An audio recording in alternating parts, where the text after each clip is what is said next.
projected timelines for resumption and completion of the works. Number 2, a report on the funds disbursed to the initial contractor from the Kenya shillings 170 million allocated to the Lake Victoria South Water Development Agency for the project, and an indication of the remaining balance available for completion of the project. And lastly, Mr. Speaker, an update on the progress of the works executed prior to termination, including the percentage of the project completed by the initial contractor. I thank you, Honorable Speaker. Honorable Bowen, you bring at the same time as the one of Honorable Namwar. Thank you, Honorable Speaker. Beatrice Elachi. Thank you, Mr. Speaker. I rise to request for a statement regarding the high cost of treatment for diabetes, Mr. Speaker, pursuant to the provisions of Standing Order 44-2C. I wish to request for a statement from the chairperson of the Departmental Committee on Health regarding the high cost of treatment of diabetes. Honorable Speaker, there has been a significant rise in diabetes cases in the country, affecting approximately 2.3 million people. In 2024, the World Health Organization reported increased cases of diabetes in the country, with significantly low treatment coverage at fewer than 4 out of 10 diabetic adults receiving glucose-lowering medication. This low coverage has attributed to the high cost of treatment that averages at 750 shillings per insulin injection, resulting in low uptake of the medication, especially in low-income households. The prevalence of the disease has also been attributed to the lack of screening due to limited awareness and availability of diagnostic and monitoring tests. The surge in diabetes and the high cost of accessing medication pose an imminent danger in the healthcare system and is likely to increase the mortality rates in the country if not addressed urgently. Honorable Speaker, it is against this background that I request for a statement from the chairperson of the Departmental Committee on Health on the following: a detailed report on the measures being put in place by the government to reduce the high prevalence of diabetes in the country, including subsidizing the cost of treatment, the measures being taken to raise awareness and encourage screening among Kenyans, including households in rural and marginalized areas of the country, and clarification on whether diabetes treatments is covered under the Social Health Insurance Fund, and if not, the measures being taken by the government to ensure provision of diabetes treatment under the Social Healthcare Insurance Fund. I thank you, Honorable Speaker. Thank you, Chair Health. When can you bring a response? Thank you, Mr. Speaker.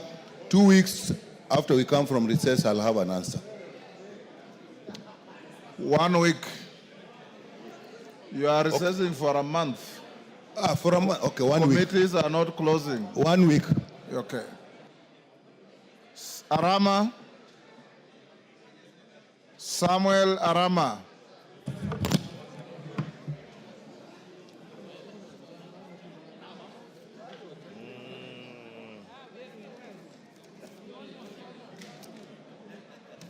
Thank you, Honorable Speaker. Honorable Speaker, I request for a statement regarding the attempted grabbing of land, L number 2015-46 in Nakuru Municipality. Honorable Speaker, pursuant to the provision of Standing Order 44/2, subsection C, I raise to request for a statement from the chairperson of the Departmental Committee of Lands regarding the attempted grabbing of land in Nakuru Municipality. Honorable Speaker, for decades hard working Juakari artisans and micro-entrepreneurs have occupied the developed land in Nakuru Municipality. They said land for the purpose of informal Order, members. Order. Despite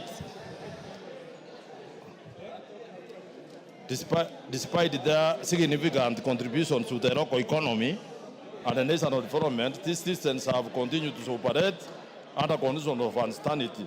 harassment, and the threats of displacement from the said land. This is set of affair runs contrary to the provisions of Article 40 of the Constitution that guarantees the right to property and protection from arbitrary deprivation. Honorable Speaker, Article 10 of the Constitution enjoins all public officers and institutions to observe the national values and the principles of governance, including independence, protection of the marginalized, and sustainable development. The attempted grabbing of the land threatens to legitimize the long-standing occupation of the land by the artisan and its utilization for the artisan micro-entrepreneurship. It is therefore necessary that the administrative actions be taken to regularize the tenure of land occupied by the Juakari artisans.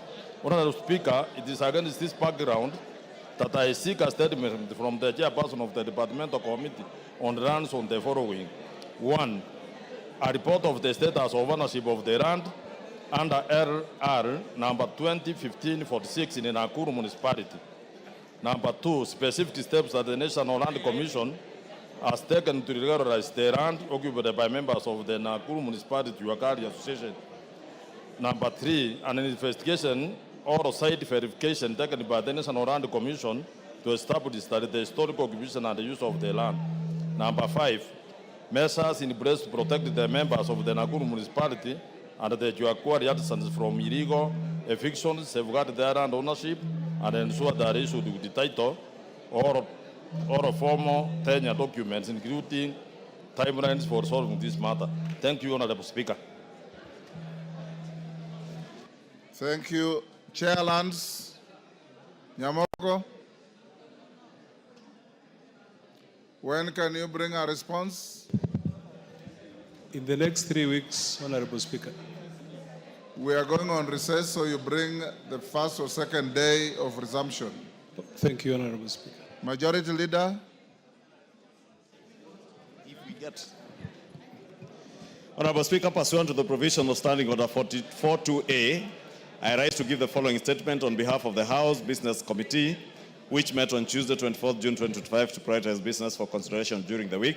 Honorable Speaker, as members will note, while the House resolved to proceed on a short recess today, it is proposed that the House alters its calendar to hold a sitting on Tuesday, 1st July 2025 as published in today's supplementary order paper. The House is therefore expected to proceed on recess on Wednesday, 2nd July 2025 and resume regular sittings on Tuesday, 22nd July 2025. Honorable Speaker, I wish to commend the leadership of this House and members for the dedication and cooperation exhibited in the session so far.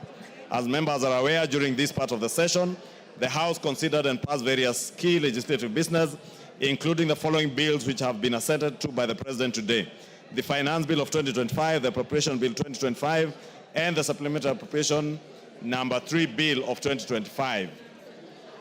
In addition, the House approved nomination of various persons to public offices, including approval of nominees for appointment as chairpersons and members of the Independent Election Boundaries Commission, approval of nominees for appointment as chairperson and members of the Public Benefit Organization Dispute Tribunal, and approval of nominees to various National Government Constituency Development Fund committees. Honorable Speaker, with regards to business scheduled for Tuesday, 22nd July 2025, the House is expected to consider the Senate amendments to the National Disaster Risk Management Bill 2023 in the Committee of the Whole House. Additionally, Honorable Speaker, debate will be undertaken on the following motions, some of which are listed in today's order paper. 1, approval of the mediated version of the Gambling Control Bill of 2023. 2, consideration of Senate amendments to the National Disaster Risk Management Bill of 2023. 3, consideration of the performance audit report on the provision of services to persons with disabilities by the National Council for Persons with Disabilities. And 4, consideration of Comprehensive Economic Partnership Agreement between the Republic of Kenya and the United Arab Emirates. Honorable Speaker, finally, the House Business Committee will reconvene again on Tuesday, 22nd July 2025 to schedule business for the rest of that week. On behalf of the House Business Committee, I wish members a good weekend. And Honorable Speaker, may I now lay this statement on the table of the House. Order, members. Members on their feet, take your seats.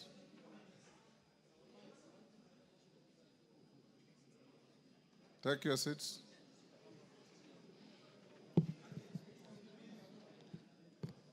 Jerry, take your seat. Honorable members, you will notice that on the supplementary order paper, we have a motion at order number 9, which seeks to enlarge our calendar to go on recess on Tuesday. The reason we are doing that is because of the business at order number 12. The bill on NGCDF, GAF, and other related matters. There are members who are persuading me that they have lobbied sufficiently and you may have numbers to vote.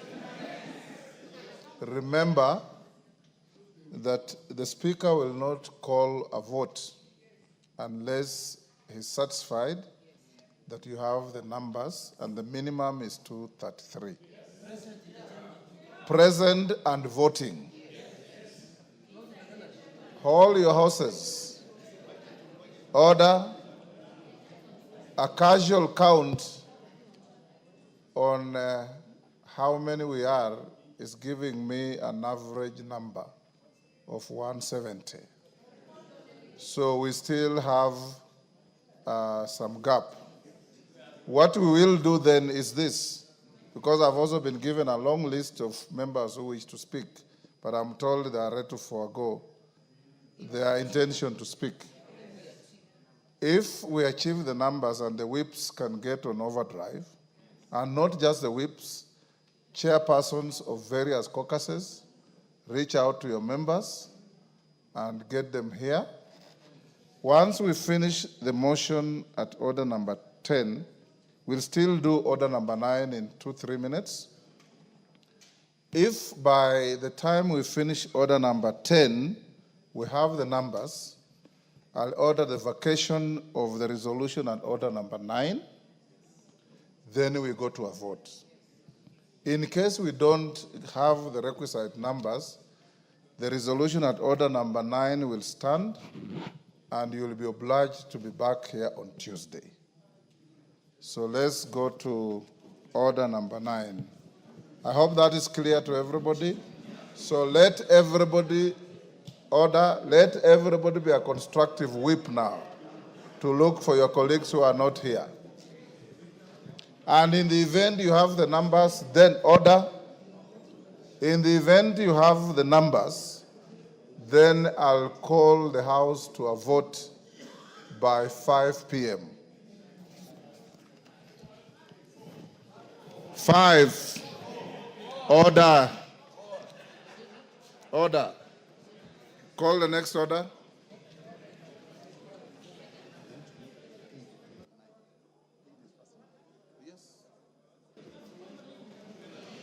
Order number 8, the Judges' Retirement Benefit Bill, National Assembly Bill number 27 of 2025, first reading.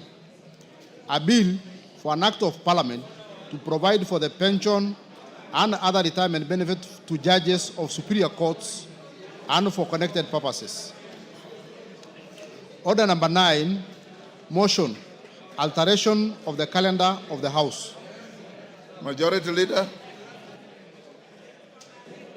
Thank you, Honorable Speaker. I beg to move that notwithstanding the resolution of the House on 13 February 2025 and 27 May 2025, and pursuant to the provision of Standing Orders 28.4 on calendar of the Assembly, this House resolves to further alter its calendar so as to 1, commence its short recess on Wednesday, 2nd July 2025, 2, hold a sitting on Tuesday, 1st July 2025, commencing at 2:30 p.m., and 3, resume its regular sittings for the second part of the 4th session on Tuesday, 22nd July 2025. Honorable Speaker, I don't need to say anything. You had already said the intent of this motion. Yes. I beg to move and request the Leader of Minority, the Honorable Junet Mohammed, to second. Mr. Speaker, I stand to second. Thank you. Order members on their feet. Take the nearest seats.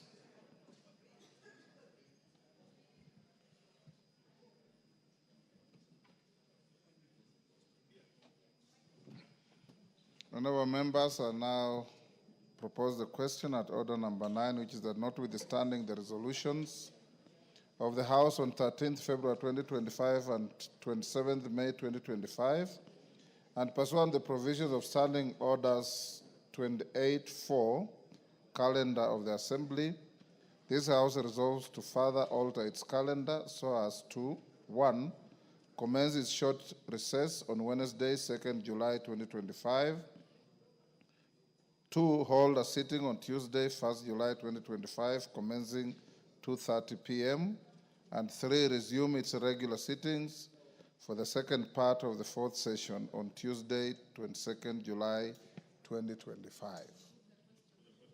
I put the question.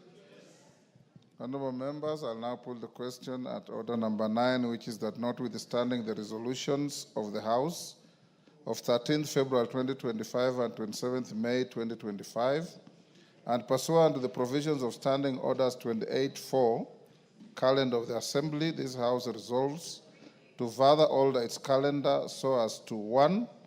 Commence its short recess on Wednesday, 2nd July 2025. Hold a sitting on Tuesday, 1st July 2025, commencing 2:30 p.m. 3. Resume its regular sittings for the second part of the fourth session on Tuesday, 22nd July 2025. As members of that opinion say aye. Aye. Will those of the contrary opinion say nay? The ayes have it. Honorable members, like I had said, if we don't garner the numbers, we'll sit on Tuesday. The consequence of that is I am going to direct immigration that anybody who has plans to travel this weekend will not be allowed to leave jurisdiction until we finish this matter on Tuesday. So if you have planned to travel and we don't garner the numbers, go and readjust your travel arrangements. You will not be allowed to leave jurisdiction until after Tuesday. Next order. Order number 10, motion. Condemnation of acts of lawlessness, destruction, and vandalism on public and private properties and infrastructure during the June 25th general demonstration.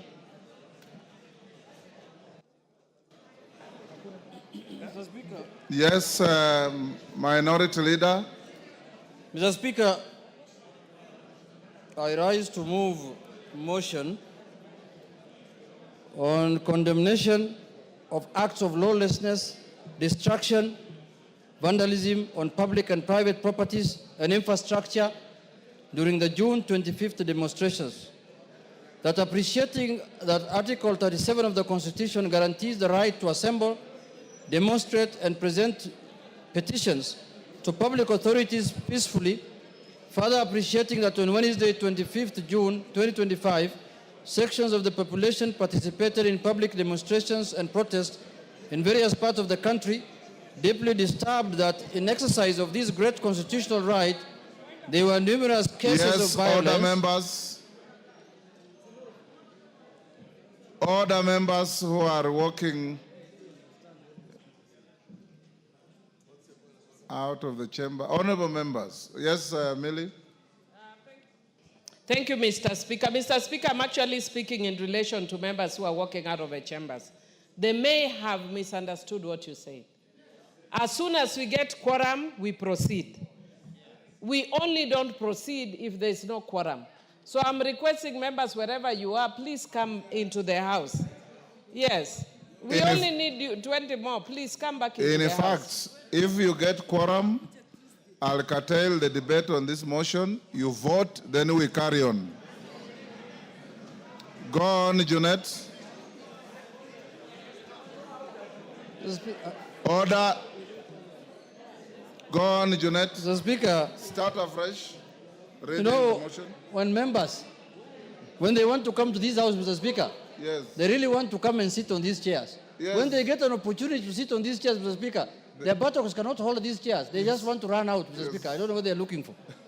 Mr. Speaker, there are numerous cases of violence, arson, invasion into both private and public premises, attacks on innocent wananchi and security officials, most of police officers, and further deeply disturbed that demonstrations destroyed and vandalized both public and private properties and infrastructure, including courts, administration offices, shops, businesses, business premises, homes, and supermarkets in various parts in the country, including Nairobi, Kikuyu, and Kalau.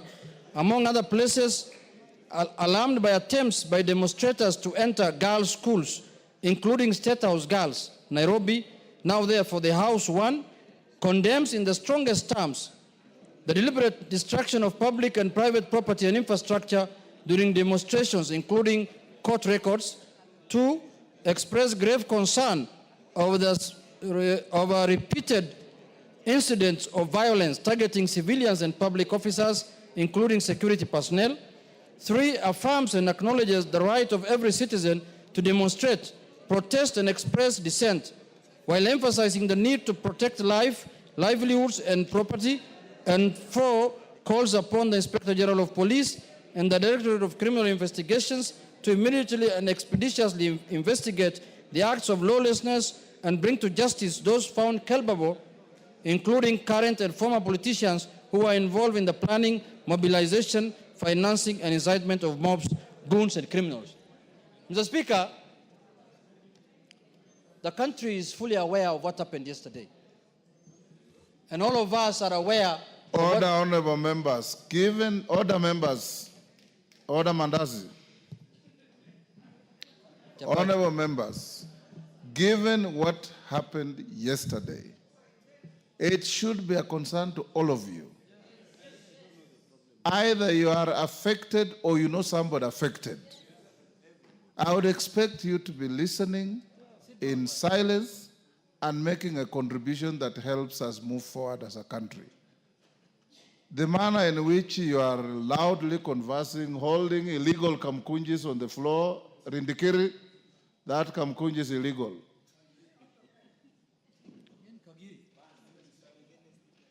I urge you, members, for Kenyans to understand and appreciate your leadership, that you speak soberly, you exercise some restraint in your conversations. If something is pressing and you want to talk, I have made rooms for you out there to do so. You can go and do so. And give those who want to pay attention and listen, including your speaker, time to do so. Junet, go ahead. Thank you, Mr. Speaker. Mr. Speaker, I have moved a motion, Speaker, concerning what happened yesterday in our beloved country. Mr. Speaker, all of us were around this country yesterday. We had a sitting of Parliament yesterday, a morning sitting where we passed very important business of the country. But Mr. Speaker, as explicitly written in the motion, Kenyans have a right to demonstrate. Under Article 37, every Kenyan has a right. And one of the things we have given ourselves to in the new constitution, Mr. Speaker, is the strongest Bill of Rights in the world, Mr. Speaker. Mr. Speaker, secondly, I sympathize and empathize with the people who lost lives in the demonstrations of yesterday and the previous ones. It is not good for Kenyans to lose their lives in that kind of manner. So we sympathize with them and we want justice for them, Mr. Speaker, so that anybody who might have committed any crime to be brought to book. But having said, Mr. Speaker, what happened yesterday in our country was not the normal demonstrations. It was not a GenZ demonstration, Mr. Speaker. It was a political event that was meant to overthrow the Constitution and the existing governance of this country, Mr. Speaker. Mr. Speaker, you can see the way people have been mobilized. We have been demonstrating since independence, especially people like me who belong to ODM. Mr. Speaker, when you want to demonstrate nationally, you allow everyone to demonstrate in their respective areas, in their respective counties and sub-counties. You don't move people from one county to come to Nairobi to demonstrate. That kind of ethnic mobilization that we saw yesterday was something else. It was not a demonstration, Mr. Speaker. Why do you carry people all the way from Kiambu, from Thika Road, from up there, Thika, Muranga, Juja, to bring them to Nairobi to demonstrate, as though there are no people living in Nairobi, Mr. Speaker? What happens if I had to carry people from Migori and Homa Bay to bring them here to demonstrate? Mr. Speaker, what happened yesterday was ethnic mobilization to fight and overthrow the Constitution of the Republic of Kenya. Mr. Speaker, Kenyans are being lied to. Kenyans are being told that this is a GenZ demonstration, Mr. Speaker. I want to prove to Kenyans that there was no GenZ demonstration because colleagues of ours were used to mobilize people to come and demonstrate in Nairobi. We know Honorable Kakuya, Honorable Major Dong, Honorable Manzo in Mwote, all were mobilized to bring goons and people to Nairobi, Mr. Speaker, to make sure that there is problem with this country, Mr. Speaker. Mr. Speaker, let me have my say, you will have yours. Mr. Speaker, this is what happened. The newspapers and the media of this country will not tell you, Mr. Speaker. Mr. Speaker, Mr. Speaker, people who have not been used. Without a substantive Mr. Speaker, he cannot mention. Mr. Speaker, Order. Speaker. Take your seat. Order. Take your seat. If order.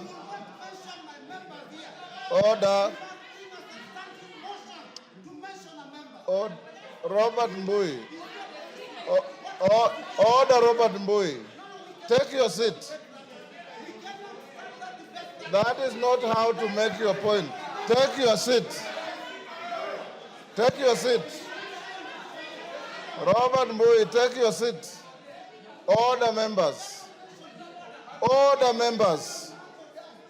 Order, members. Robert Mbui. Order, members. Honorable Robert Mbui. Order. Order, honorable members. Honorable Robert Mbui. The Speaker knows only too well what the standing orders say. In fact, I drafted them. And I don't need you to raise your voice and bang tables for me to enforce them.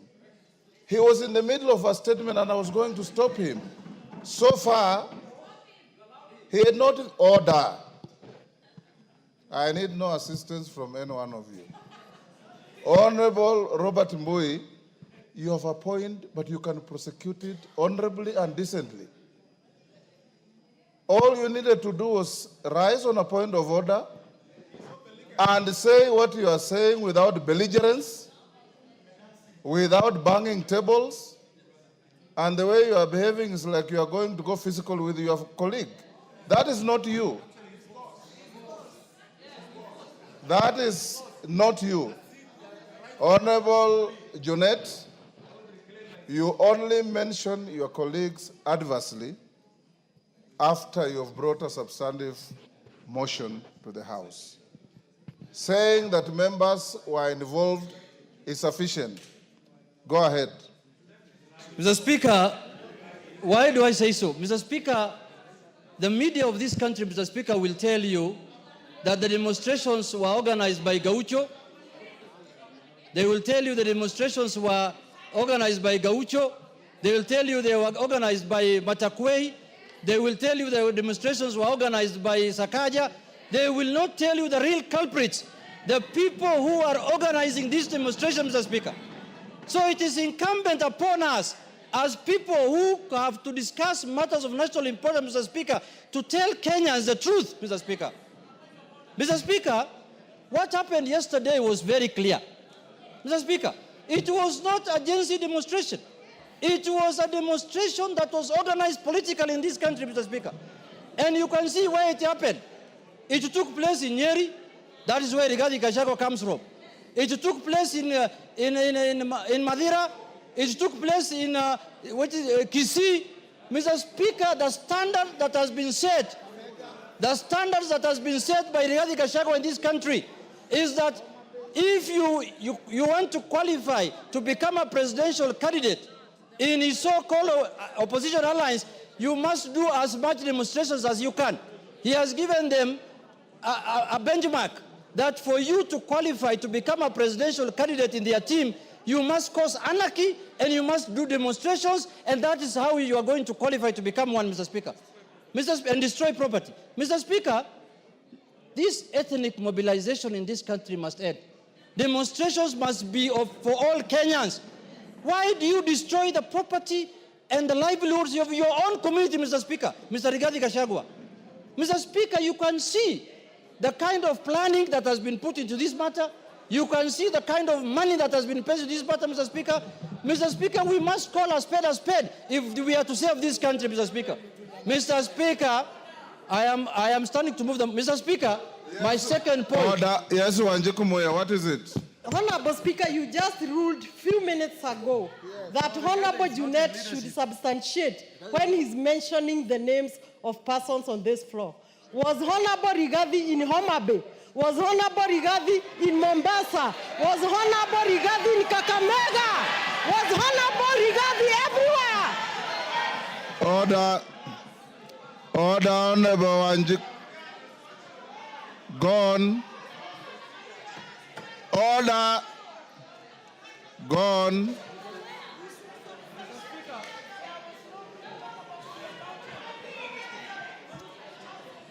Mr. Speaker, I want to tell Honorable Muya that there was no destructions of property in Homa Bay.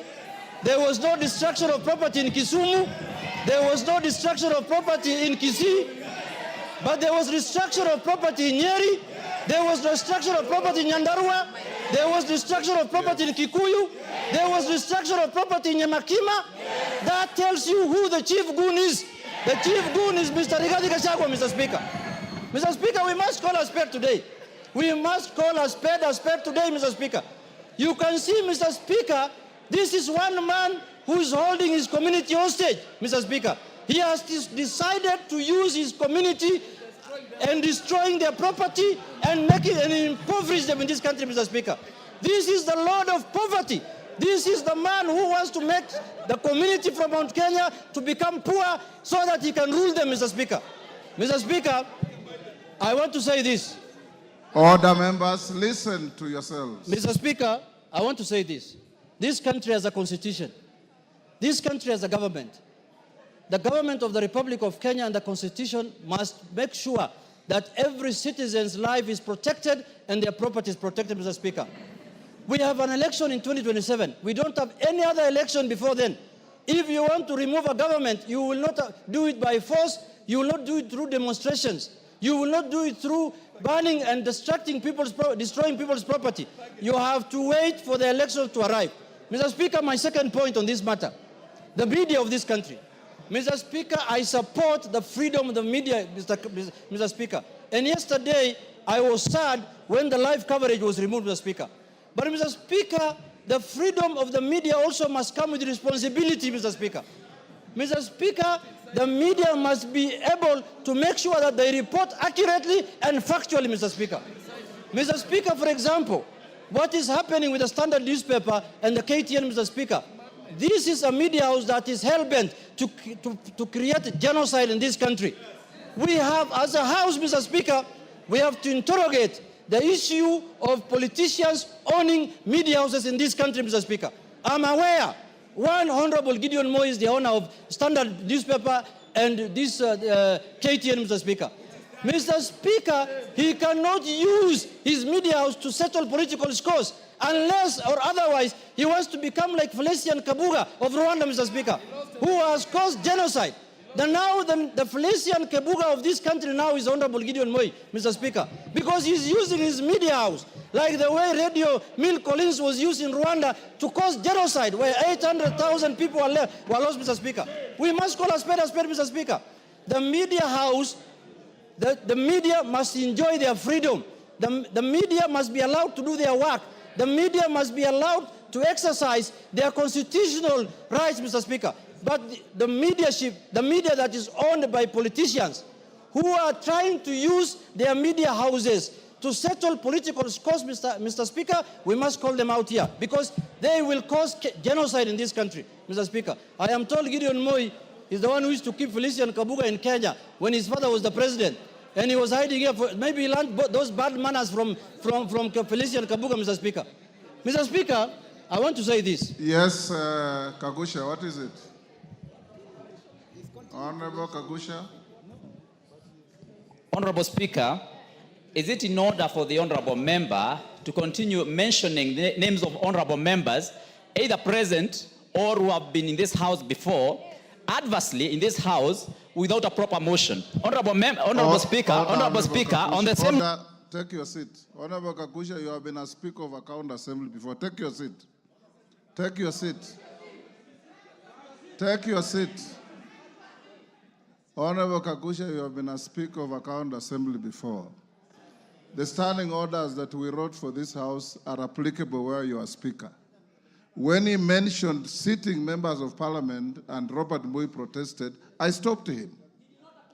Order. Order. Honorable Kakusha, as a first-term MP, if you think you'll gain traction by being sent out of the House, I will not send you. Just take your seat and become and participate in debate. You want to speak, I'll give you an opportunity. But don't be rowdy. Former members of this House don't enjoy the privileges sitting members enjoy. Read your standing orders properly. Go on, Junet. Mr. Speaker, you know, Honorable Kagushe was the Speaker for Nyeri County Assembly. This is National Assembly. It's a different area. This is a different place, Mr. Speaker. Mr. Speaker, I want to say this. Mr. Speaker, this country, there are people in this country who are hell-bent to take this country to anarchy, Mr. Speaker. Just because we impeached them, just because they lost a job. And they lost their jobs because of their bad manners, Mr. Speaker, of creating division, telling Kenyans you have shares, you have no shares. That is why he was impeached. Now, when you get impeached and you lose your job, you want to take this country to anarchy, Mr. Speaker. Mr. Speaker, and impoverish people. Mr. Speaker, we will not allow that. Yesterday, we were told we were commemorating the GenZ's death, Mr. Speaker. Is Honorable Kalonzo Musyoka GenZ? Is Eugene Wamalwa GenZ? Is Rigathi Gachagua GenZ? Is Jimmy Wanjiga GenZ? Is Maraga GenZ of all people? What GenZ was there for us to see yesterday? We saw all the men who are supposed to retire, who are running around here, running for political office, Mr. Speaker. Mr. Speaker, when Baby Pendo was killed in Kisumu, Mr. Speaker, Eugene Wamalwa was a cabinet minister, Mr. Speaker, of the Republic of Kenya. When we passed the draconian laws of the security laws in this House, Mr. Speaker, Justin Muturi was the Speaker. When the IG, the independent office of the IG was mutilated in this office, Mr. Speaker, Justin Muturi was the Speaker, Mr. Speaker. Now, Justin Muturi now says he wants to be chair of some commission called Justice Commission. That commission must start by investigating Muturi himself, Mr. Speaker, because he's the one who has caused the highest atrocities in this country by occupying the office of the Speaker, Mr. Speaker. And all those are on record, Mr. Speaker. We are not going to keep quiet anymore because we can see our country. They want to take our country down to the dogs, Mr. Speaker. They want to make Kenya a banana republic. Give him a minute. If you want to remove William Ruto as the President of the Republic of Kenya, wait for 2027. There will be an election on the 10th of August, 2027. Mr. Speaker, I want to conclude by saying this. Kenya is a constitutional democracy. Kenya is a constitutional democracy. Let people not hide under the guise of GenZ to cause anarchy in our country, Mr. Speaker. There is a deliberate attempt in this country to silence all institutions in this country. They want to silence Parliament. They want to silence everyone who speaks for the people so that the only people who can speak are the civil society, LSK, and other kind of people. Mr. Speaker, I look at now the chair of LSK, who is my friend. Her mandate has expanded from legal issues now to political issues. Now we should elect the president of LSK through universal suffrage. Because, Mr. Speaker, that's the work she's doing. She's doing politics all the time, Mr. Speaker, which is good for the country, but she should limit her work to advocacy of rights of the people, Mr. Speaker. Mr. Speaker, I want to say this in conclusion finally, that what happened yesterday was an attempt to take over power unconstitutionally, to do a coup on the governance, on the government of the Republic of Kenya. We lost an election as ODM. We disputed the election. We went to the Supreme Court. The Supreme Court told us you have lost the election. We abided by the decision of the Supreme Court. We never attempted to overthrow the government. What the hell can this Rigathi Gachagua do that he can take power through unorthodox means? Gachagua must be arrested as early as tomorrow. Tomorrow morning. Thank you, Mr. Speaker. I beg to move. I beg to move, Mr. Speaker. And I request the leader of the majority party, Honorable His Eminence, His Highness, the Kingpin of Mount Kenya, Kimani Ichung'wah, to second the motion. Majority Leader. Thank you, Honorable Speaker. Honorable Speaker, I beg to second this motion. Honorable Speaker, as I second this motion, it's important. Order. It's important, Honorable Speaker, as I second this motion, for us to be clear on what the motion is asking us to do. One, Honorable Speaker, is to affirm and acknowledge that the people of Kenya and every citizen in the Republic of Kenya has the right to demonstrate, protest, and express dissent in accordance with our Constitution, but do so peaceably and unarmed, Honorable Speaker. The other thing we're asking to be done by this motion is to condemn in the strongest terms possible the wanton destruction of property that we witnessed yesterday. And I dare say, Honorable Speaker, that wanton destruction, as the mover of this motion has said, was visited largely on the people of the Mount Kenya region, where I come from, on businesses owned by the people of Mount Kenya. If you look at Nairobi County, Honorable Speaker, the businesses that were looted were largely businesses owned and being run by people from Mount Kenya. Whether it is OTC, whether it is Nyamakema, Honorable Speaker, I was under attack myself. But I watched a clip by a young lady who was praying to the Almighty God that you, God, who has provided me with resources to stock my shop that was looted today, I pray that the God I pray to will restore my business, everything that I have lost, and double it. And I want to assure that lady, we will support you even as we seek to support other people who lost lives and livelihoods, Honorable Speaker. And let me express my regret, Honorable Speaker, and my condolences to those who lost their lives, not just yesterday, but even last year, Honorable Speaker. But we must have a way to mourn and memorize those that we have lost. We do not need to lose more lives to memorize those that we lost last year. Yes. We do not need to. Honorable Speaker, the other thing this motion is asking us to do as a House is to call upon the Inspector General of Police and the DCI, the Director of Criminal Investigations, to immediately and expeditiously investigate the acts of lawlessness and bring to justice those found culpable, including, Honorable Speaker, current and former politicians who are involved in the planning, mobilization, financing, and incitement of mobs and goons and criminals, Honorable Speaker. That for me is cardinal, Honorable Speaker. June 2024, 25th of June 2024, with the unfortunate incidents that happened, Honorable Speaker, we let it pass. If you can protect me from the member for Narok County and the member for Elgeyo Marakwet. Honorable Speaker was saying June 2024, we let it pass. And 2 sitting members of this House who are being investigated by the Director of Criminal Investigations rushed to court, obtained orders to stop their arrest, following information that the DCI had that they were involved in the mobilization of goons that looted from the people of Mount Kenya in Nairobi, including the burning down and deaths of Kenyans at the Sunbeam building somewhere along Kimathi Street, Honorable Speaker. They continue to be protected by the judiciary, Honorable Speaker, through that court order. Court orders using anticipatory bails cannot be into perpetuity, Honorable Speaker, because we are breeding impunity through these conservatory and preemptive orders, Honorable Speaker. The same characters, Honorable Speaker, are involved in the mobilization, financing, and looting that you saw yesterday, Honorable Speaker. Their chief financier and key mobilizer, Honorable Speaker, yesterday, we lost a court in Kikuyu. The Kikuyu law courts were all razed down and everything looted, including the destruction of court records,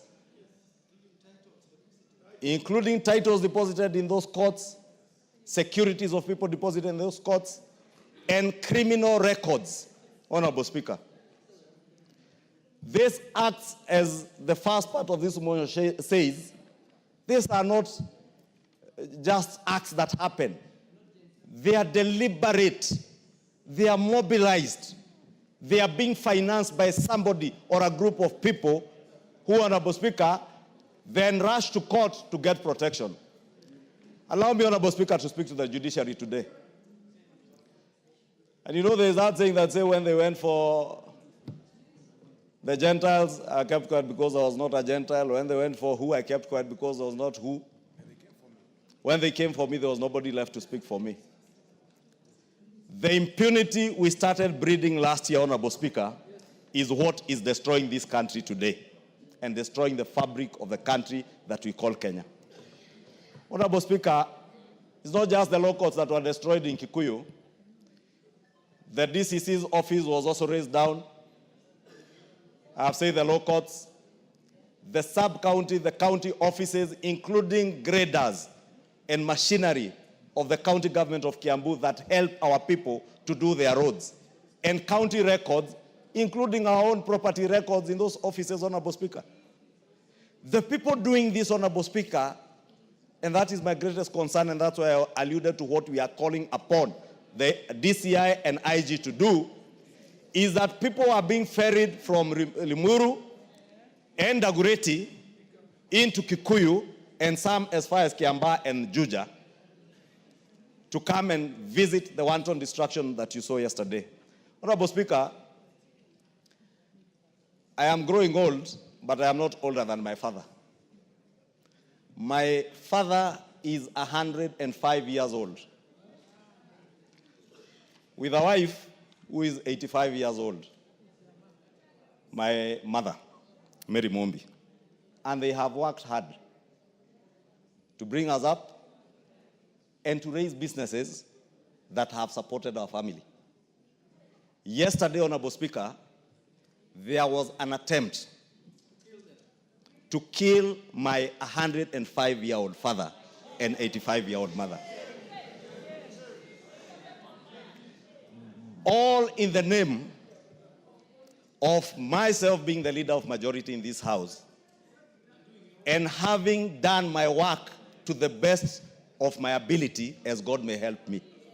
And I saw by the Bible, Honorable Speaker, standing before you, that I will execute my duties without fear, without favor, and to the best of my ability.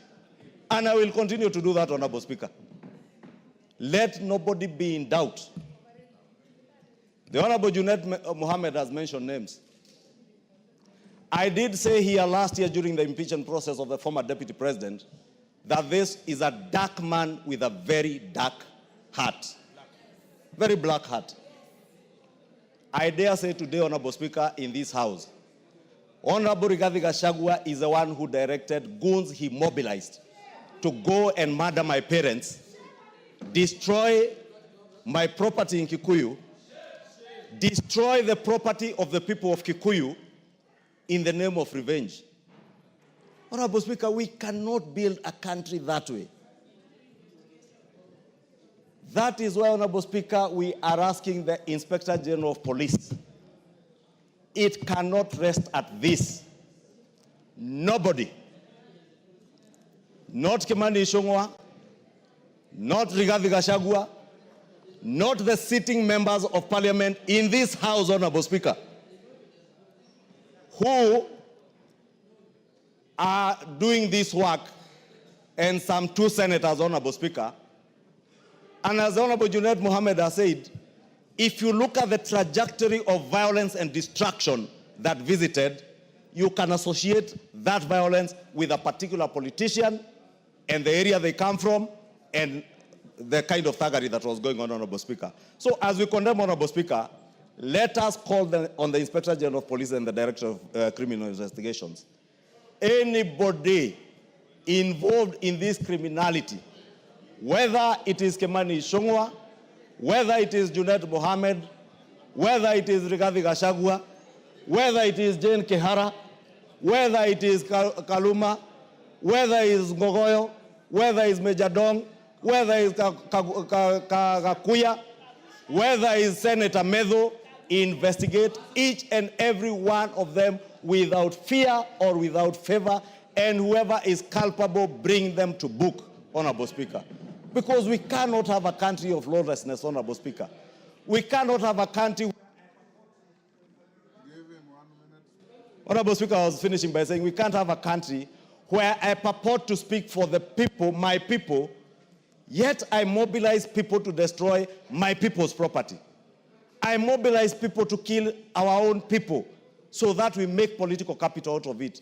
We must desist as political leaders in this country from using our people as political pawns to make political capital out of, Honorable Speaker. And I condemn the lawlessness, the violence, and congratulate the people of Mombasa, Honorable Speaker. The people of Mombasa yesterday demonstrated what peaceably demonstrating is. What happened in Nairobi and in other areas in central Kenya were riots, disorder, and anarchy, Honorable Speaker. And the owner of that anarchy is known, must be apprehended. Honorable Speaker, allow me to commend the police also for the restraint that they exercised yesterday and for the hard work they put yesterday when a police lady was being brutalized by men, grown men, beating up a woman, Honorable Speaker. It's the most despicable thing you can find, that a man is stepping on a police officer on her head. Honorable Speaker, there were criminals who attempted to get into State House girls. It is not William Ruto's children who go to State House girls. It is not Kemani Ichung'wah's daughters who are in State House girls. It is our children.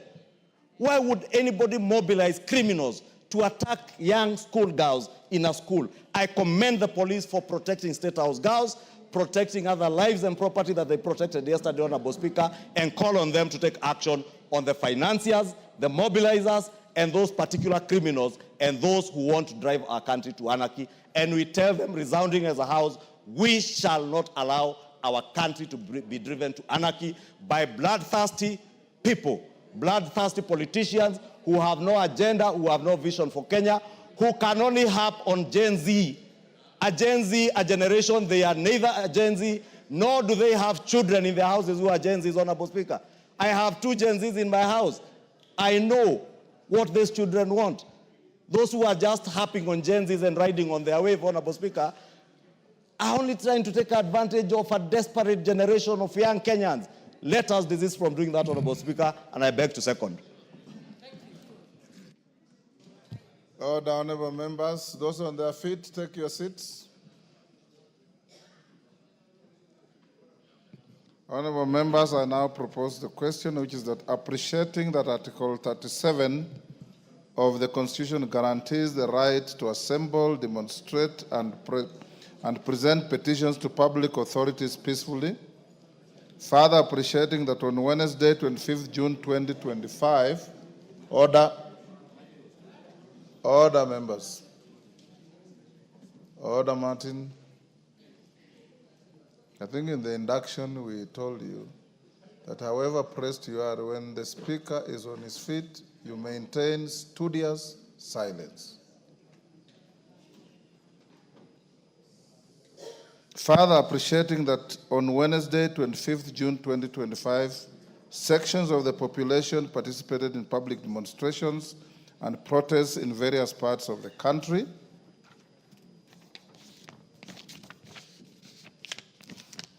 Deeply disturbed in exercise of this great constitutional right, there were numerous cases of violence, arson, invasion into both private and public premises, attacks on innocent wananchi and security officials, most of police officers.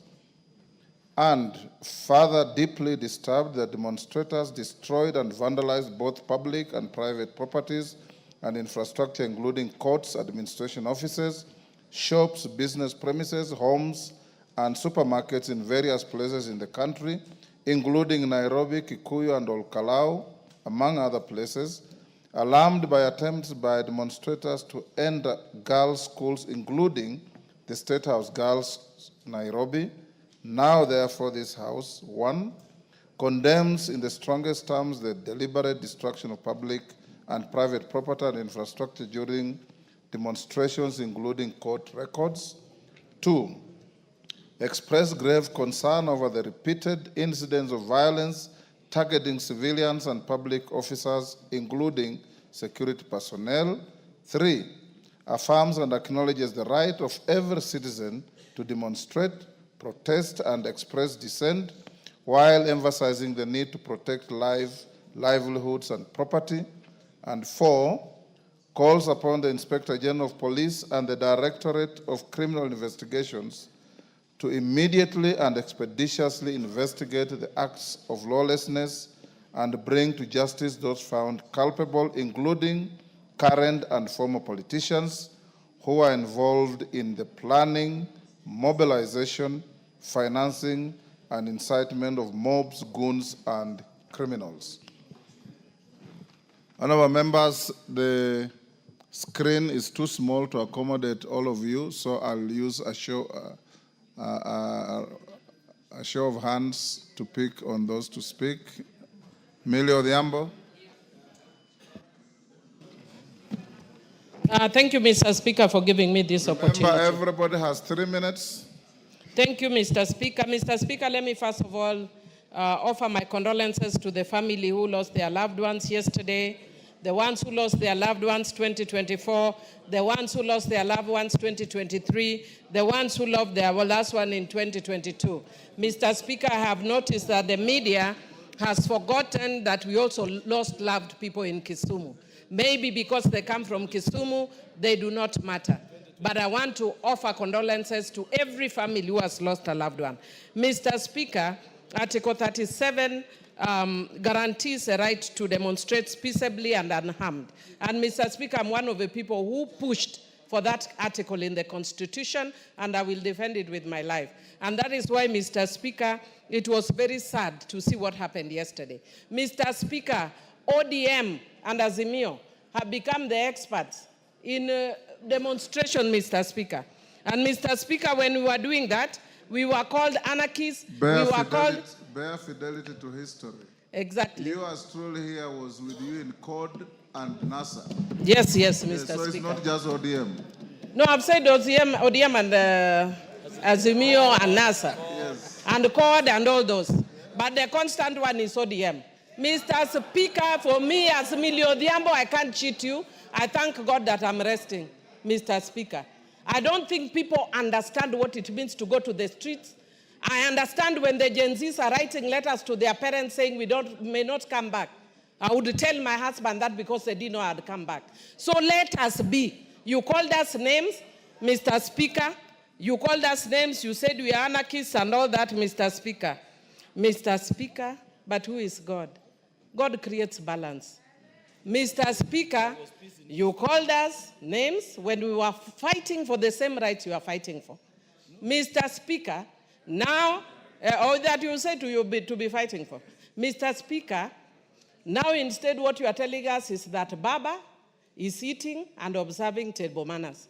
Mr. Speaker, if you can give me 1 minute, Mr. Speaker, because I was interrupted, or 2 minutes. Mr. Speaker, it's difficult to be Baba. You are damned if you do, damned if you don't. So, Mr. Speaker, we are only learning from the best.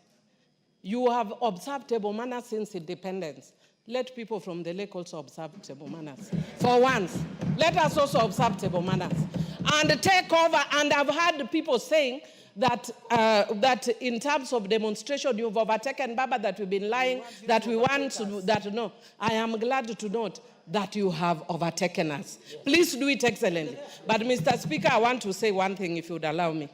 Mr. Speaker, as a women's rights activist, Mr. Speaker, yesterday I left my house, not caring for my life. I went to State House when I saw on social media that State House was under attack. State House girls. Give her 1 minute. Thank you, Mr. Speaker. When I saw State House girls was under attack, Mr. Speaker, I didn't care for likes. I condemned when the policewoman was under attack. Mr. Speaker, we cannot allow such things. Mr. Speaker, where we are attacking women, and then, Mr. Speaker, today in the morning in the WhatsApp group of FIDA, I saw something very disturbing, that women were being removed from motorcycles, they were being gang raped, and they were being, even in our time with our excellence, even when we are infiltrated, that has never happened. Never. Mr. Speaker, I said this and people condemned me as a Christian. Come, let us reason together. It's not about who is winning. This country belongs to all of us. Thank you. George Murugara. Thank you. Thank you very much, Mr. Speaker. The Speaker, allow me also to... Seeing the interest, I will reduce the time to 2 minutes. Thank you. Thank you very much. Go ahead. Allow me kindly to empathize with the families and the persons who suffered fatalities yesterday, their properties damaged. This is abhorrent. It has nothing to do with Gen Zs, because we know for sure these youngsters were out to express themselves, but some hooligans hired by unscrupulous persons invaded them and decided to take things south. Honorable Speaker, I think always we must be the role models and examples. Even now we've been told ODM, the members who are here, Junet Mohammed, Millie Odhiambo, are examples on how we should be demonstrating. Honorable Speaker, as I watch the leaders who went to the streets, including a former Chief Justice of the Republic of Kenya, and for once, I asked myself whether really this is what a former Chief Justice should be doing. I saw another former Vice President of the country, Kalonzo Musyoka, carrying a ref to go and lay on behalf of those who had lost their lives. Nothing wrong with that whatsoever. But you do not lay wreaths on the streets to remember those who had passed on. Order. You actually, Order, Jess Kambalu. Order. You actually lay wreaths on the graves of those who passed on, not in the streets. So I wondered what Honorable Stephen Kalonzo Musyoka was doing, especially to our young people who should be learning from him, emulating him on how we should be properly doing our things. As leaders, we are role models. We are not there to incite young people, misdirect them, or mislead them.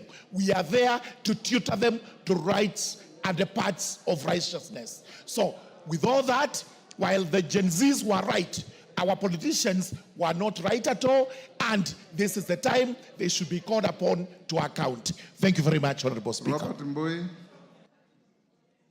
Yeah, thank you, Mr. Speaker. I also condemn in the strongest terms possible the destruction of property and infrastructure. And, but Mr. Speaker, we must be careful, because when you look at the way this motion is worded, we seem more concerned about the property that was damaged, and we are not talking about the 10 people that lost their lives yesterday. We are not talking about the 60 that lost their lives last year, right here in Parliament. Order, Mr. Speaker, Mbui, order. Mr. Speaker. Order, Robert Mbui, take your seat. Save his time. Save his time. Robert Mbui, I'm also sitting here and I listen. Let's have fidelity to facts. Milo Odhiambo next to you has eulogized all the dead up to 20 years back. Your neighbor there who moved the motion talked about the same thing. Kimani Ichung'wah talked about the same thing. So let's bear fidelity to facts. The motion is not just about what is written, but also what is going to the Hansard. Go ahead.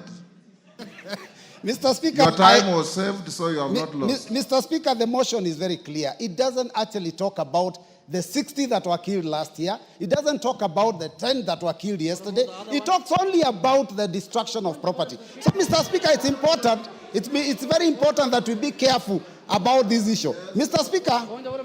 Yes, Junet. Mr. Speaker, is my deputy, who is not behaving very well also. Mr. Speaker, is he in order to mislead the House that we have only lost 10 people, 60 people, when he knows very well we were with him having over 100 people on the road, Mr. Speaker, and he was part of us that time. Why is he not talking about those ones? Or because they are Luos, Mr. Speaker, and their lives don't matter. Luo lives don't matter in this country, Mr. Speaker. Mr. Speaker, the minority leader knows that we also lost people from our region during all those demonstrations. So it's not about tribe. Mr. Speaker, we have to be careful not to trivialize a very serious thing. Now, Mr. Speaker, my concern is this, that this regime, unfortunately, seems to be curtailing rights that are enshrined in our Constitution under Chapter 4. Mr. Speaker, the first one is the freedom to demonstrate, Article 37. Yesterday, you know that the police were trying to stop our youth from demonstrating, which unfortunately is against the Constitution. Mr. Speaker, the right to life, police bullets have taken so many lives, and that is against Article 26. Mr. Speaker, the freedom for movement, which the minority leader has talked about, that people are coming from other places, is a right under Article 39. And Mr. Speaker, also the freedom of media under Article 34 has to also be respected. These rights are being trampled upon. But Mr. Speaker, more importantly, the reason behind yesterday's function is that we were coming to lay wreaths. Mr. Speaker, you know, you gave us permission. We laid wreaths even with members of this House.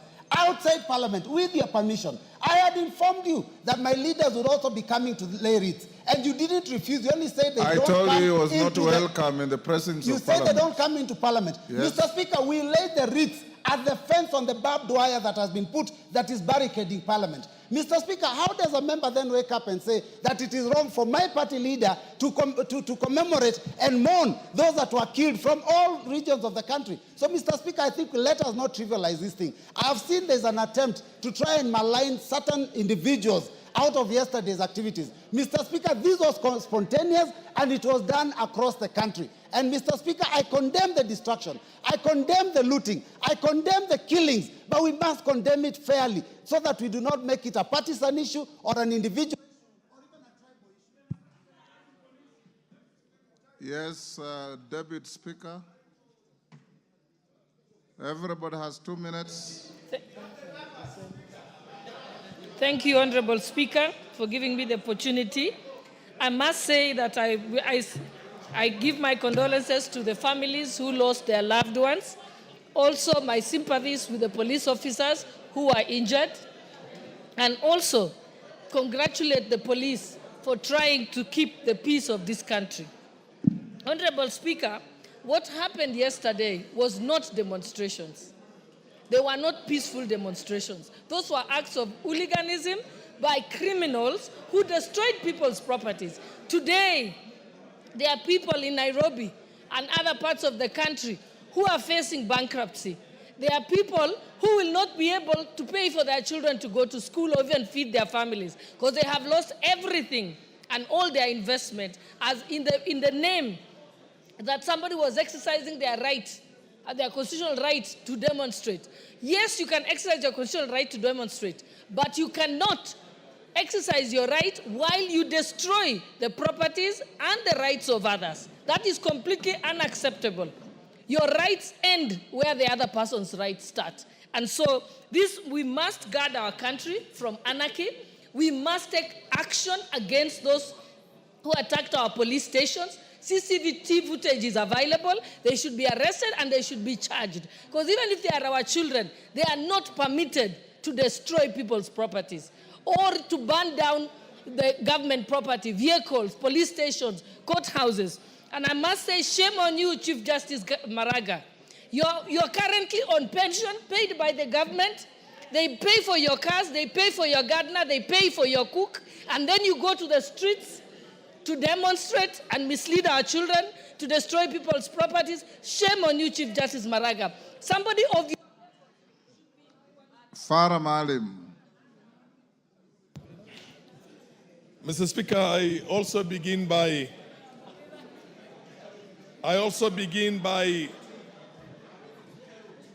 sending my condolences to all those ones who lost loved ones in all the incidents that had happened in this country for a very long time. Mr. Speaker, please Mr. Speaker, there are countries that are autocratic and there are countries that are despotic. There are countries that are ruled by dictators. It is better to be ruled by a despot than to get into a situation of anarchy and chaos and you have a dissolution of that country. Mr. Speaker, the cardinal rule of the executive in this country here, Mr. Speaker, protect me from all this. Order, honorable members. Let's listen to one another. Go on. Mr. Speaker, my message goes out to two people. Anybody who is a dignified, retired politician who is having a pension on the basis of that position he held like a speaker, or anybody or in the judiciary, or a politician who is a former president or a former prime minister and gets involved in these kind of things, we should make a law that makes sure that he does not enjoy those perks again. I respected Maraga up until now, but I've now seen that he is nothing but a chaotic anarchist. Juvenile and many others. Mr. Speaker, they took a bit of my time. Give me 1 minute. Mr. Speaker, the most protected place in this world is the White House. It's not the Pentagon. Give him a minute. It is not the Pentagon. If you try to scale the boundary of the White House on 1600 Philadelphia Street, you'll be shot in the head. Immediately there are snipers out there to make sure that nobody scales that.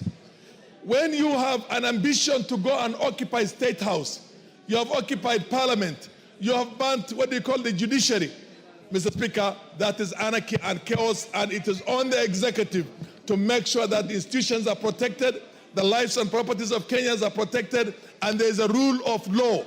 There is only one way of dealing with people who are lawless, and that is a very firm application of the law itself. Mr. Speaker, we don't want to have a failed state. If we continue with this kind of liberalism and the way things are happening right now, Gachagua should be in prison today. He should be out there recording a statement and going to prison and going to court. And so should be all those other... Mary Masse. Order. Mary Masse. Thank you, Honorable Speaker. Honorable Speaker, I stand also to condole with the families who lost their loved ones and also wish quick recovery to all those who got injured, including our police officers who are putting their life in line to protect Kenyans and their property. Honorable Speaker, what happened yesterday was very disgusting, despicable to say the least. Honorable Speaker, what we witnessed yesterday was an organized uprising against this country. And we cannot allow this to continue, Honorable Speaker. Honorable Speaker, we've had demonstrations in the past. We have had demonstrations, but the peculiarity of the recent demonstrations is disturbing, Honorable Speaker. Why are they targeting protected areas like Parliament, like State House, Honorable Speaker? Honorable Speaker, I want to support the position by the members who have spoken that these incidents must be investigated thoroughly and all the culprits brought to book, Honorable Speaker. We cannot continue to watch Kenya degenerate into a state of lawlessness and anarchy because we do not have any other country to go to. This is our country. And I conclude by saying, Honorable Speaker, honorable members, we need to bring an amendment in law to this House where we designate specific places for picketing so that if you want to picket, there is a designated place for you to go and picket. Not everywhere and disturbing everyone's peace and disturbing people's businesses and destroying people's property. It's unacceptable, Honorable Speaker. Yes, Kibagende, what's your point of order?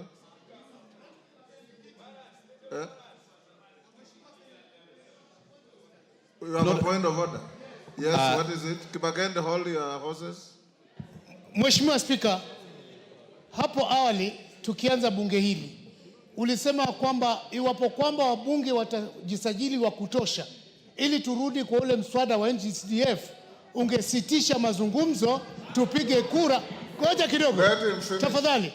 Wasiwasi wangu Mheshimiwa Spika, ndio sababu nisimame kwa point of order ni kwamba nimeona chamba hichi kilikuwa kimejaa, na wengine huenda wakawa wako na shughuli ambazo zinawafanya wanatoka.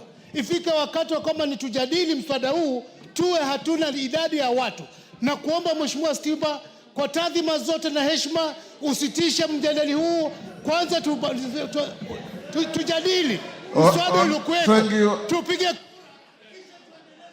Thank you, Honorable Chonga. From where I sit, I can see all of you, and I can tell how many you are. Since I made that pronouncement, the highest recorded number has been 193. That is not 233. The highest number you have recorded since I made the direction has been 193. So the moment you reach 233, I'll stop the clock on this motion and we vote. The moment we don't get there, the motion we passed stands. Thank you. Kibagendi? Thank you, Honorable Speaker, and I want to appreciate for this opportunity. It is the first time you've given me a chance to speak outside a question or statement in this House. I appreciate. I want to also associate myself with the concerns that have been raised by my fellow colleagues, especially on the destruction of property and killings and the unfortunate things that happened yesterday. I, however, would also like to caution, we need to be also talking about the issues that have been raised by GenZs. The issues raised by the GenZs. Fatuma, just hold on, Kibagendi, hold his time. Yes, give Mama. Honorable Speaker, thank you for the opportunity. Honorable Speaker, Honorable Kibagendi has just made a statement. Maybe you didn't take notice. But it is the first time that you've given him an opportunity to speak in this House. Yes. I would like him to know that you don't pull people from their seats to speak. You must raise your voice. You must show that you are interested in speaking. So I beg him to withdraw that statement because you don't work in partiality. You are very considerate, Mr. Speaker. And he's never even in the House and he's blaming you. You don't point people from their houses to contribute. That is wrong, Ms. Kibagendi. Thank you. Thank you, Fatuma, for defending me. And that's why I ignored it. Go on, Kibagendi. That's extremely responsible from my fellow honorable member. Go who on does with your not. contribution. Now, I wanted to make a point this way, Honorable Speaker. We must stop trivializing the concerns of young people of this country and trying to make it become like it is a Gachagua thing. Kenyans demonstrated across the country, and it is because of their concerns that we must all rise up and support these young people. Honorable Maraga did not come to the streets because he just wanted to come to it is because of the concerns of young people. I'm perturbed by what Honorable Farah Maalim and the Deputy Speaker speaking about Honorable Maraga and those who've spoken about the former Deputy President. It is irresponsible. What is your point of order? Mr. Speaker, Honorable Kibagendi is saying this was a GenZ demonstration. Could he share the House with his experience in organizing the one in Kisii County, Mr. Speaker? Because he was the supervisor and organizer of that one, Mr. Speaker. Mr. Speaker, I hope you'll add me the time because you realize all this time members have been... Go ahead with you. What I'm saying is this. Honorable Junet, with all due respect and all the leaders that have spoken before me, we need to be more concerned about the issues raised by young people in this country rather than trivialize this to what Gachagua has done to this country. Gachagua is such a small person. Did he organize in Mombasa? Did he organize in Kisii? Did he organize in Kericho? Why don't you have him arrested? Deal with Gachagua in accordance with the law. And finally, we want to advise that this... Mwafrika?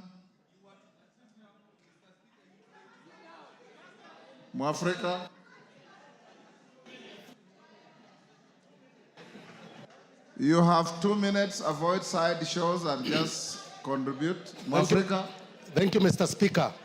I don't want to repeat what has been said by other members, Mr. Speaker, but I have an issue of the way deployment of security was done yesterday selectively, Mr. Speaker. Mr. Speaker, I would like to give an example. Order. Let's listen to Mwafrika. Mr. Speaker, I have an issue in the way security was deployed yesterday selectively. I would like to give an issue of Githurai, Mr. Speaker. Cooperative Bank, Githurai branch, was broken into. Next to Githurai branch, Mr. Speaker, we have Kasmat Supermarket, a Jubo mega supermarket, Mr. Speaker. It was also broken into. Mr. Speaker, across the road at Githurai roundabout, another supermarket, Kasmat Supermarket, the goons took 3 hours to break into that supermarket.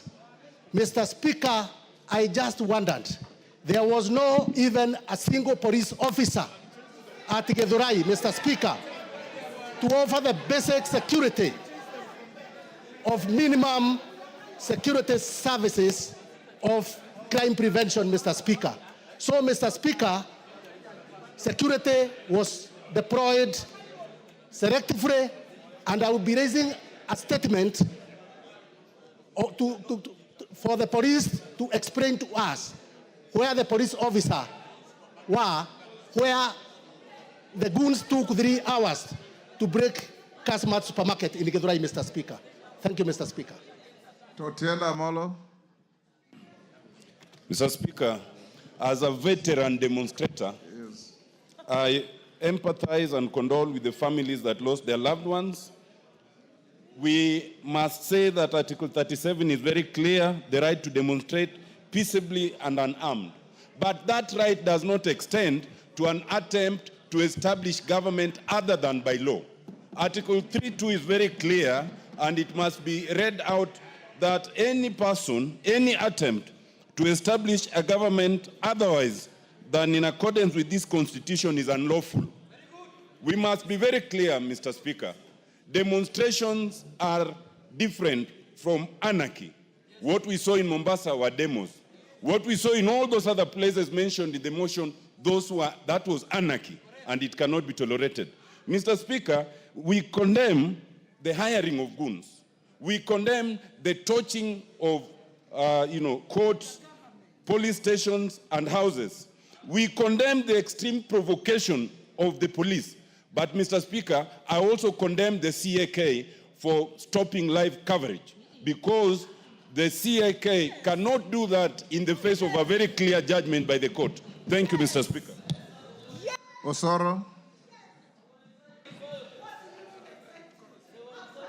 Thank you very much, Honorable Speaker, for also giving me this opportunity to air my views. Order, Mama Machakos. Order. Yes, Osoro.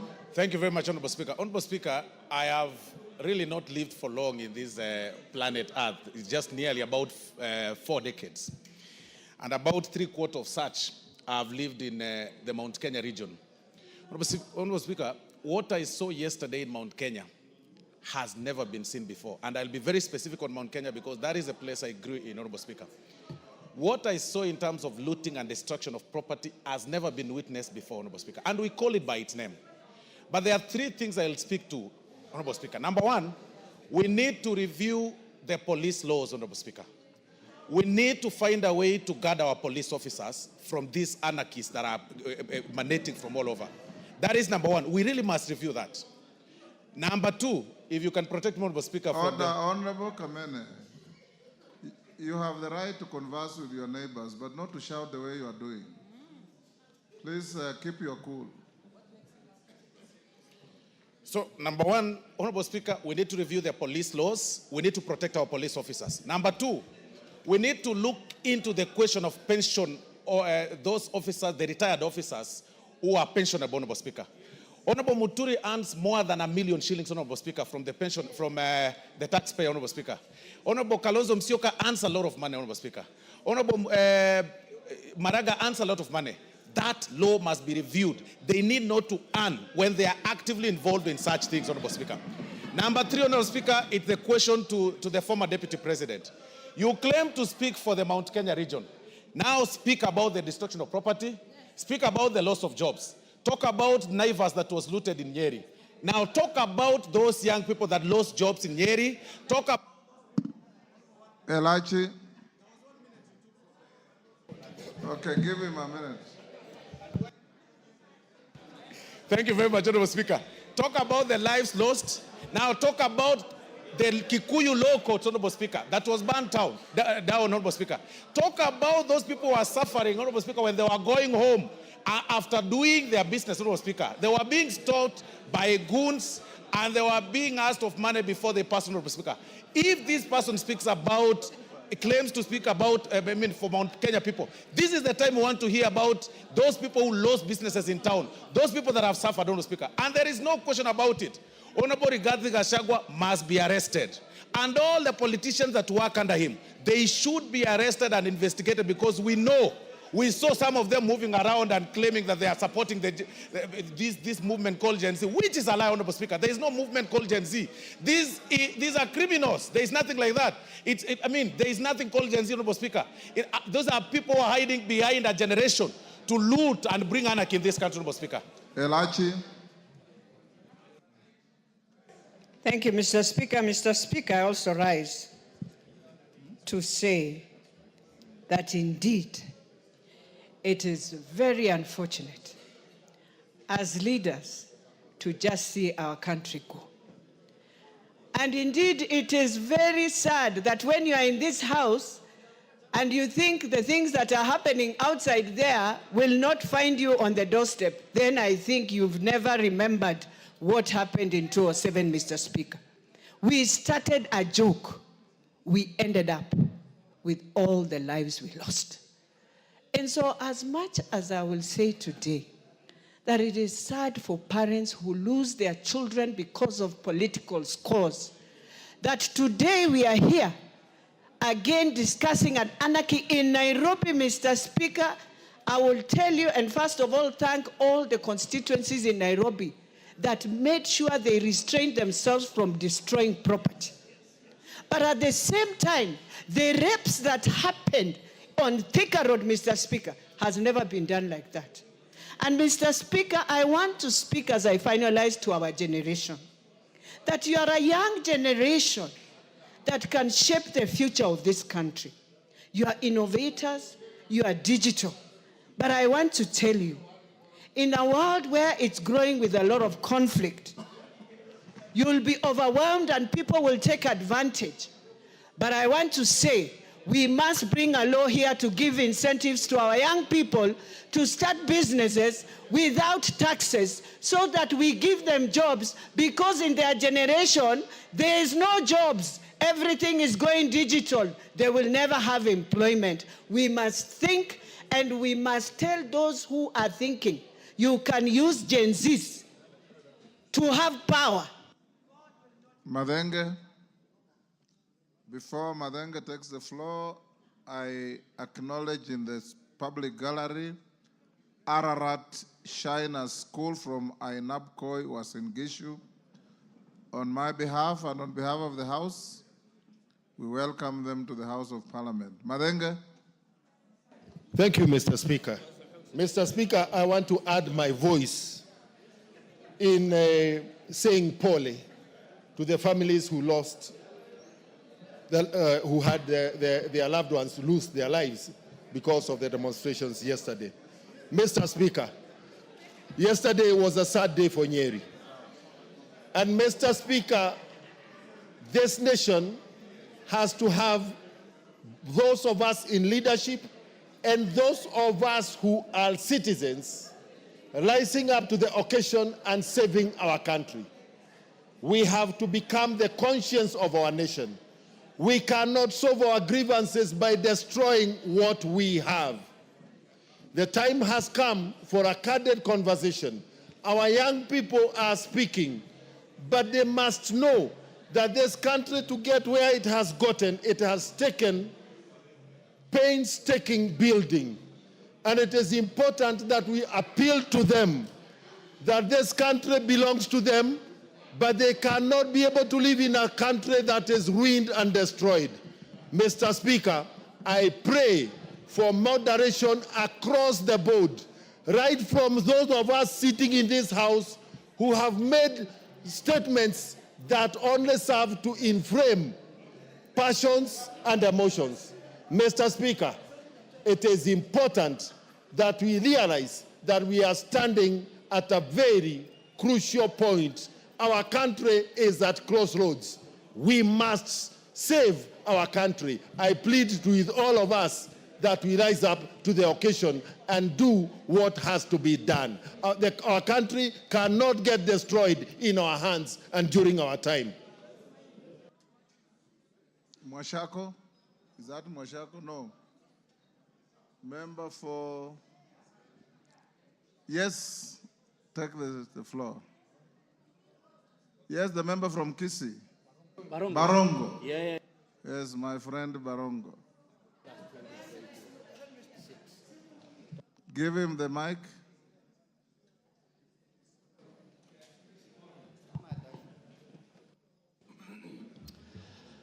Thank you, Mr. Speaker, for the opportunity to also contribute on the what we witnessed yesterday. Mr. Speaker, I can see from the mood of most of the members a blanket condemnation of what happened yesterday. But, Mr. Speaker, this has not happened just once. This is the second time that this is happening.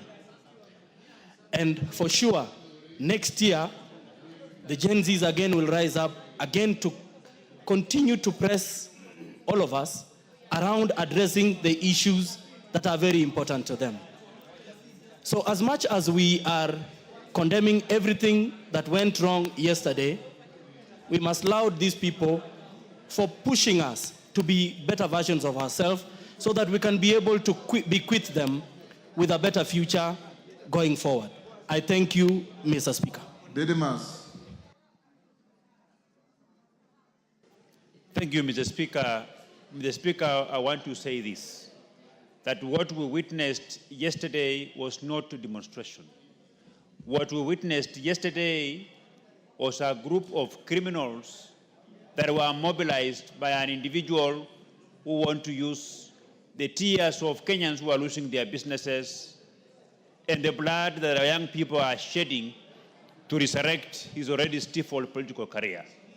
Honorable Speaker, the person who orchestrated, masterminded, and funded these activities is well known, Mr. Speaker.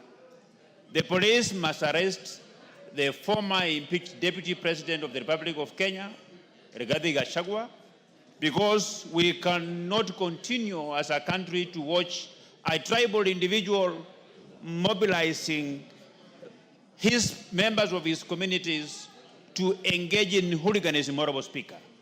The blood of the people who lost their lives, the tears of those whose businesses were broken into, Honorable Speaker, will cry revenge on the life of Rigathi Gachagua. He cannot be mobilizing members of his community to begin maiming other people, to begin destroying the properties of the people of Kenya. Yet he is busy looking for tenders for his own children. The law must be applied equitably and equally, regardless of whether the criminal is a rich who lives in the castle or is a poor person who lives beneath the bridge, Honorable Speaker.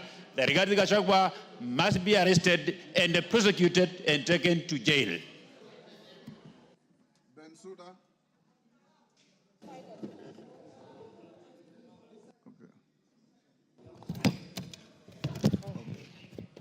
Thank you, Honorable Speaker. I also rise to make my contributions on this motion.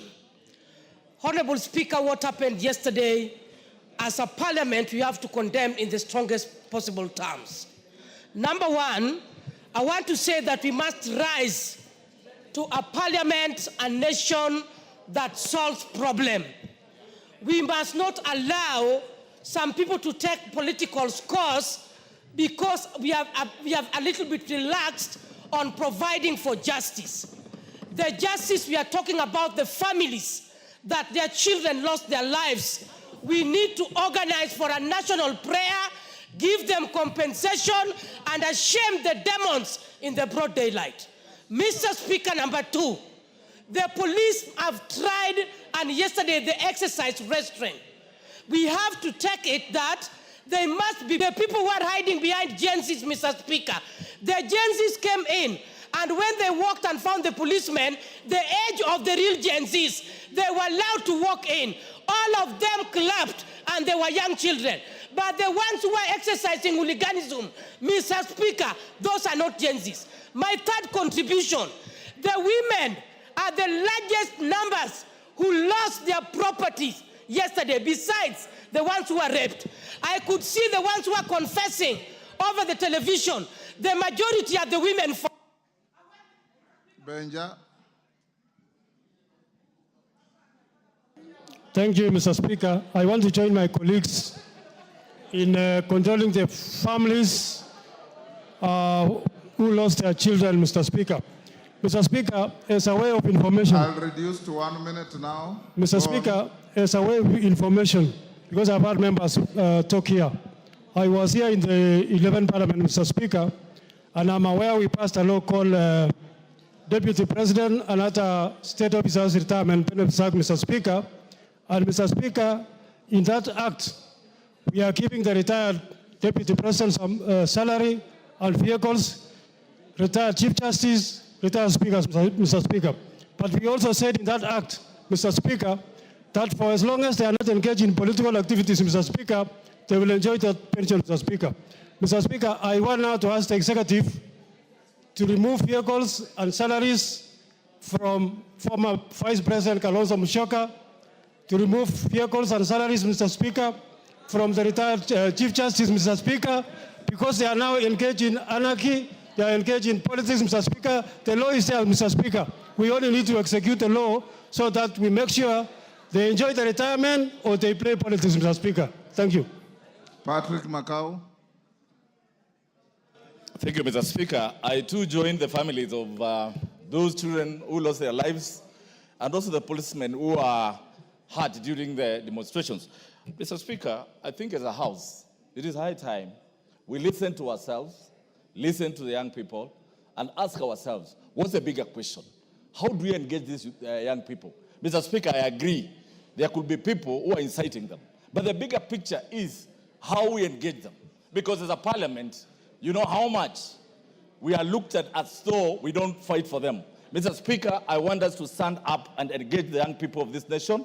And Mr. Speaker, again, I want also when the policemen are out there, when they are controlling these crowds. Mr. Speaker, when I look at yesterday at Matu, 2 people were shot. When you look at the crowds which were at Matu and Wote, compared to Nairobi and other places, 4 people lost their lives. So, Mr. Speaker, I urge even the... Sane. Mr. Speaker, the right to demonstration is enshrined in our Constitution. Looting supermarkets, robbing mama bogas, burning police stations, personal properties are not within the realm of that right. Mr. Speaker, protests are majorly political from what I have observed. We elect leaders through the ballot. We have a legitimately elected president. Marching to State House is tantamount to a coup, which is unacceptable. I'm looking forward to a time when somebody from northern Kenya can be a president peacefully. Nyanza can be an elected president, can produce a president. The western Kenyan people can be president. The coastal people can be president. We can't have a monopoly of leadership just because you disagree with somebody. Somebody cannot be the president. I entirely don't approve that. Chonga. Asante mstahiki Spika. Mimi nimekuwa mmoja kati ya ambao washawahi kuwekwa ndani kwa sababu ya maandamano. Chenye mimi najiuliza Spika ni kwamba maandamano ya kila wakati yanapokuja kuna wizi, kuna ubakaji, kuna maisha tunapoteza. Tukiwa wabunge wenye tengeneza sheria, tutakaa tuangalie hii hali paka lini? Mbona hatusikii maandamano Rwanda? Mbona hatusikii maandamano Tanzania? Mbona hatusikii maandamano kwa majirani? Wakati tukiandamana, hakuna faida tumeweza kuipata isipokuwa ni hasara zaidi ya hasara. Nataka kizazi ambacho kinakuja kitukumbuke ya kwamba bunge hili lilisimama kidete na likakuja na suluhisho ya kusitisha, kutafuta mbinu mbadala za kuweza kuwasilisha.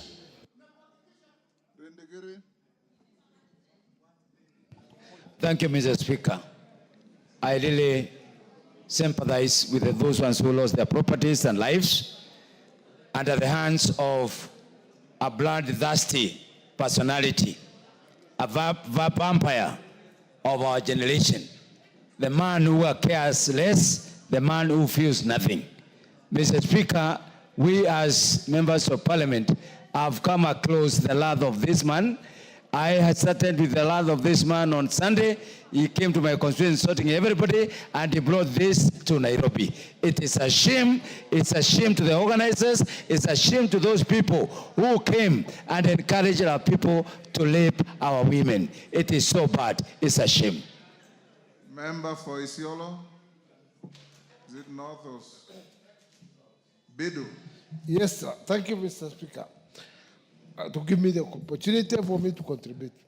In itself, we all condemn what happened yesterday. Goons cannot rule a country. Goons will only destroy a country.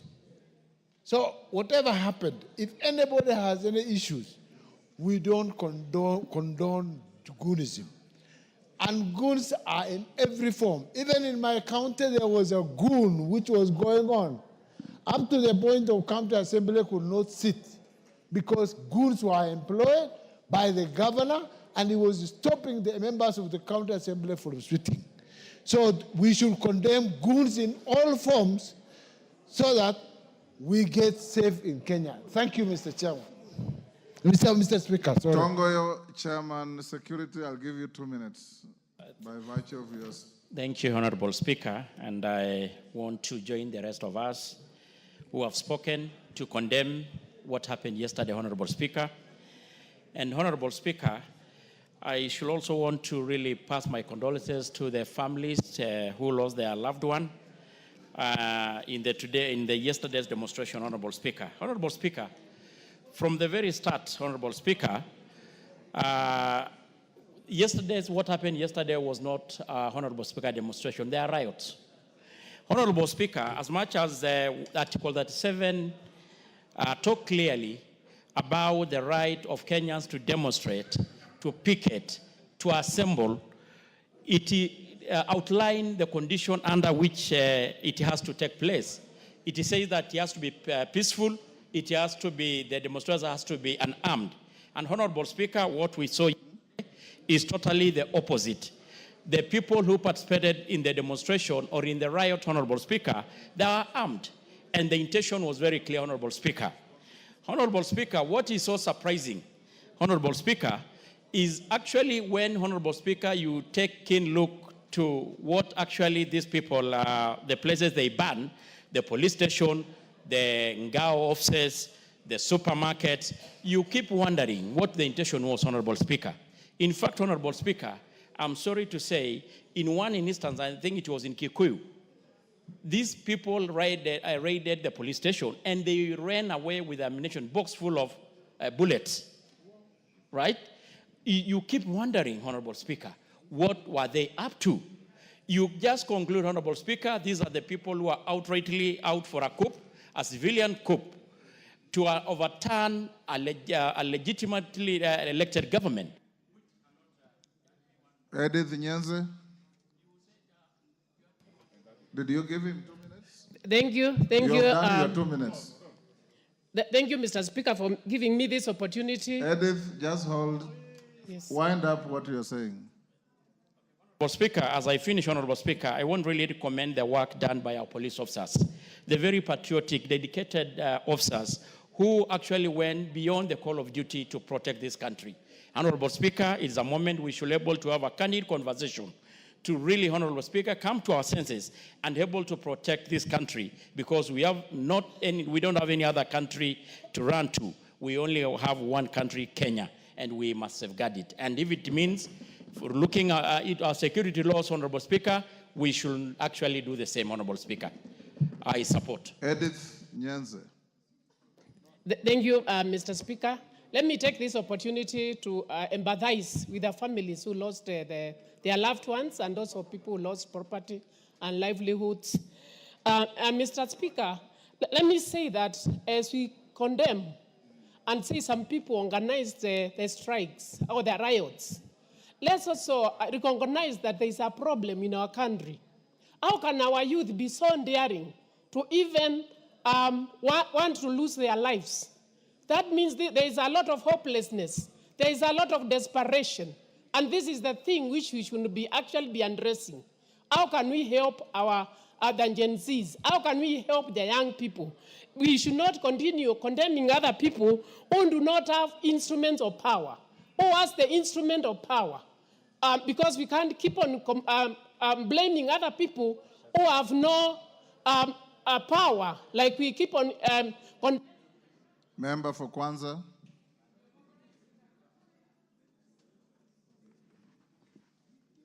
Mr. Speaker, this demonstration I saw yesterday, there was not a demonstration. There was an anarchy, and I want us as a parliament, Mr. Speaker, if you could listen to me, I think let's have a solution. Because as it is, we are just talking. I want us to at least sit as a house to be able to demonstrate to the Kenyans that this is what we are going to do in case. Because there are even people who are actually leaders in this country who are involved. That we saw. So I would suggest, the Speaker, that this House can form a team to be able to look at this and see how far we can go to condemn the whole thing and see what it can be able to be done. Wakili Mureo. Thank you, Mr. Speaker, for the opportunity. I want also to empathize and give my condolences to the members of the community who lost their lives, even the community who lost their properties. Mr. Speaker, as we talk about the riots and looting yesterday, there is one thing we are not focusing on. Why is the country angry? Why is the country angry? The country is angry because the youth do not have a job. The country is angry because there's overtaxation. The country is angry because the government has refused to listen to them. Yesterday it was Raila. Today you are saying it's Gachagua. What I want to tell you is this. Unless we address the core issues affecting this country, mismanagement of the economy, Nyakundi.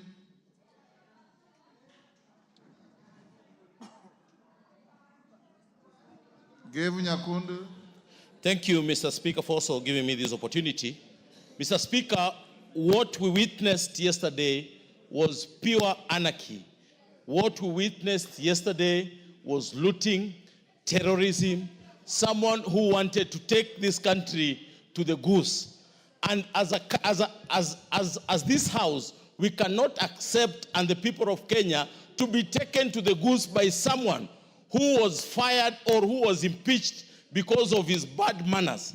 As a country, we sympathize with those who lost their loved ones. We sympathize for everyone who lost his property yesterday. But as this House, we must sit down and look on the solution towards the problem that we have as a country. Thank you, Mr. Speaker. Odanga Makoha.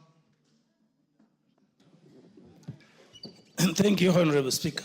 Honorable Speaker, I condole with the families that lost their loved ones, and also I pray for those who are sick, those who are maimed and injured to recover quickly. Honorable Speaker, we need a conversation.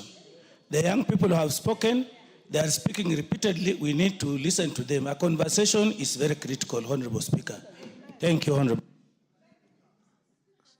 Zaire.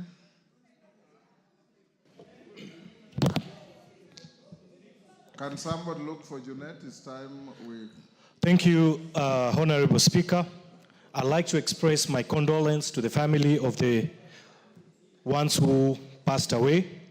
Honorable Speaker, I rise to support this motion and totally condemn the acts of lawlessness, destruction, and vandalism that we witnessed yesterday in this republic. Let it be clear, this country upholds the right to peaceful assembly, but what we witnessed was not a generic demonstration, Mr. Speaker. It was a coordinated assault on the very foundation of our republic, a coup attempt and more of a terrorist attack to this government by the Lord of Impunity, Rigathi Gachagua. Honorable Speaker, it is not enough to condemn. I request through you. Mama Nairobi. Thank you, Mr. Speaker. Mr. Speaker, as I pass condolences to all the families that have lost their loved ones and wish quick recovery for the ones that are in hospital, I would like to talk about the Law Society and the action that they need to focus on. Penal Code 137 says that any person who improperly and indecently interferes with or offers any indignity to a dead human body. And then there is also the Computer Misuse and Cyber Crimes Act, unauthorized publication of intimate and offensive images, even if true. Honorable Speaker, we're seeing a tendency of videos of the dead being taken and shared online, not caring about whether the parents of that dead person know or whether the parents of that dead person or the family members would want to see the bodies of their dead being displayed on social media. I feel that this is a breach of the law, and we should respect the dead, and we should, even if we take the videos, we should share them directly with the family, but not online to get...